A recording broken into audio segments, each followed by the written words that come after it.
The Constitution of India. Preamble. We, the people of India, having solemnly resolved to constitute India into a sovereign, socialist, secular, democratic republic and to secure to all its citizens justice, social, economic and political, liberty of thought, expression, belief, faith and worship, equality of status and of opportunity, and to promote among them all fraternity, assuring the dignity of the individual and the unity and integrity of the nation. In our Constituent Assembly, this 26th day of November 1949, do hereby adopt, enact and give to ourselves this Constitution.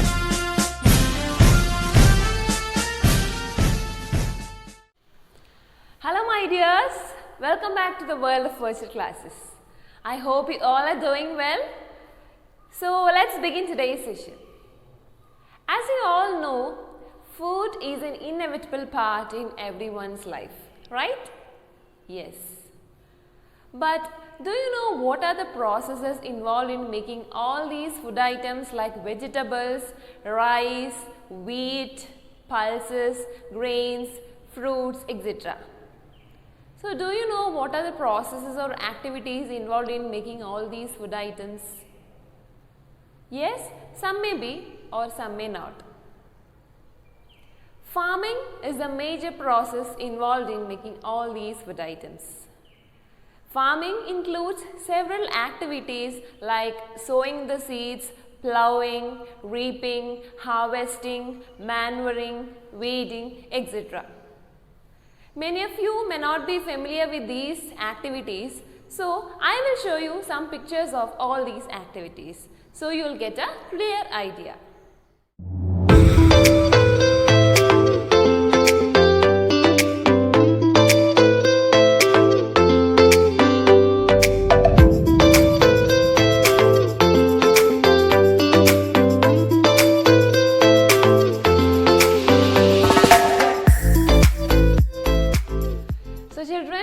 By seeing these pictures, I hope you got an idea about the activities involved in farming.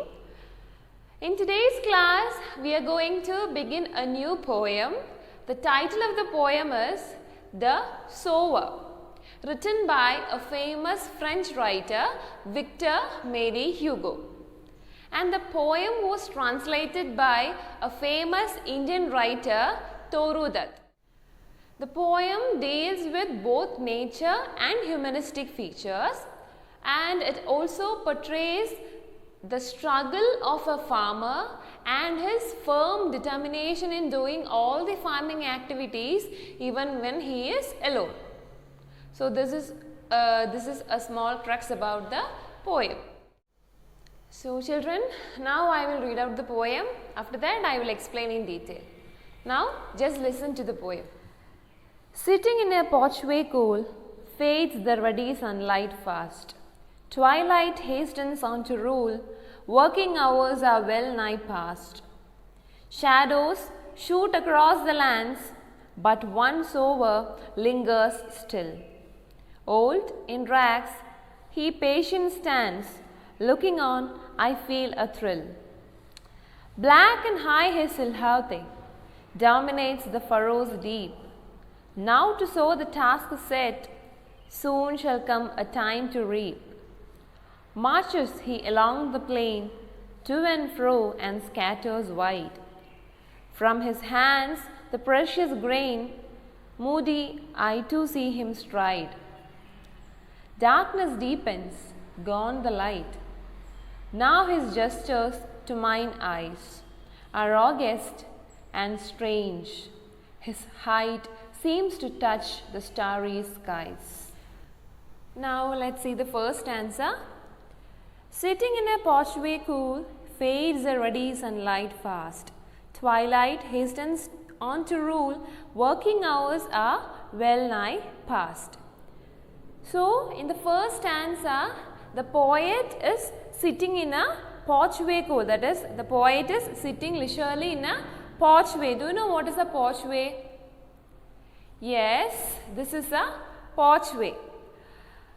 The poet is sitting leisurely in a porchway enjoying the sunset. The poet is enjoying the sunset and also the reddish sky. That is, the ruddy sunlight means reddish sky.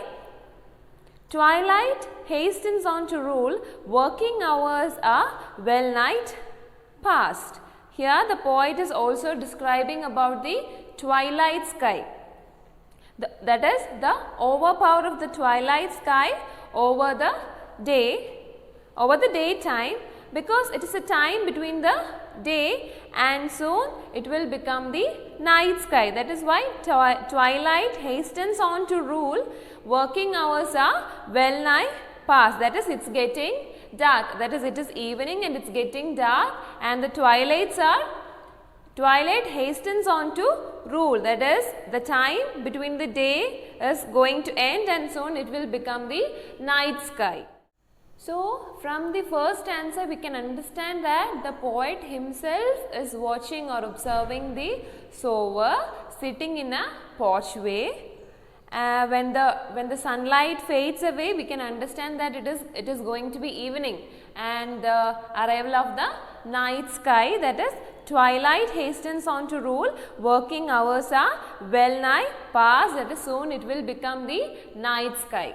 Okay. The next stanza. Shadows shoot across the lands, but one sower lingers still. Old in rags, he patient stands. Looking on, I feel a thrill. Shadows shoot across the lands, that is, the sky beautifies the place and overshadow and dark images are spreading all over the nature or all around the nature. But one sower lingers still. Do you know what is the meaning of linger? L-I-N-G-E-R. Linger means to stay in a place for a long time. That is the meaning of linger. So here, but one sower lingers still. So now the poet's attention suddenly changes. It stuck on a farmer or the sower standing alone in the field. Next, he is explaining about the farmer. Old in rags, he patient stands. Old in rags, he patient stands. So the poet is describing about the farmer, or he is observing the farmer, that is, he is very much old and his clothes which is tattered and muddy because he is working in a field, so his clothes are muddy. Old in rags, rags meaning clothes, R-A-G-S, rags meaning clothes. He patient stands, so he is standing very patiently in the field and his clothes were very muddy and the farmer is very old. Looking on, I feel a thrill. The poet is so very thrilled to see the farmer who is so very calm and peaceful and he is standing alone in the field. Okay. Now let's see the third stanza. Black and high his silhouette dominates the furrows deep. Now to sow the task is set, soon shall come a time to reap. Black and high his silhouette. Do you know what is the meaning of silhouette? S-I-L-H-O-U-E-T-T-E. Silhouette. That is, it is like a shadow which always seems to be in black, which always seems to be black in color. When the light is darkened or when there is a bright light, the object or the person seems to be dark in color or it seems to be very dark. Okay, I will show you the picture, then you will get a clear idea about what is a silhouette. So black and high his silhouette. When the sun is setting or when it's getting dark, when the sun is setting or when it's getting dark, the silhouette of the farmer is becoming bigger. That is, when the light is becoming more brighter or the sunset or during the sunset, the silhouette of the farmer is becoming very big or becoming bigger.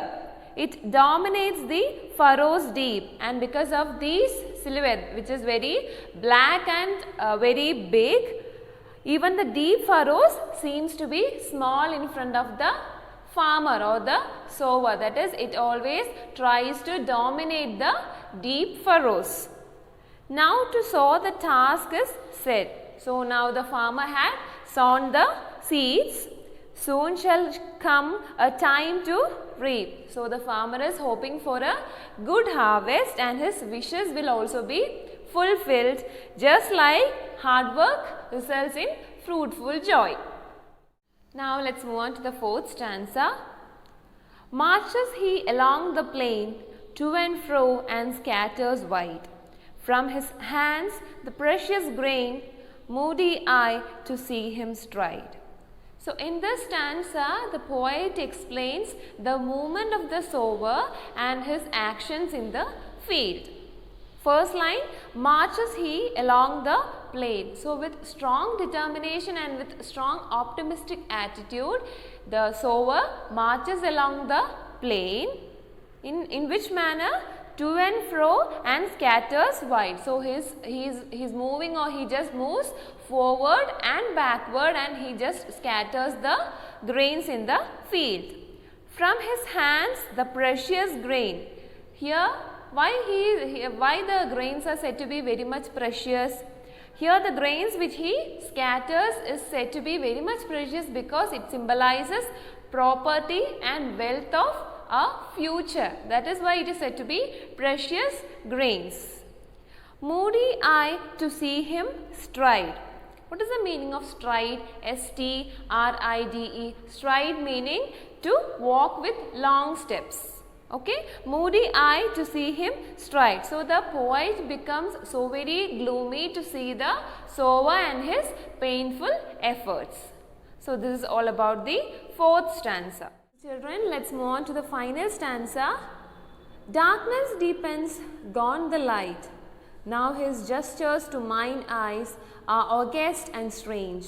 His height seems to touch the starry skies. So in this stanza, the poet describes about the sky.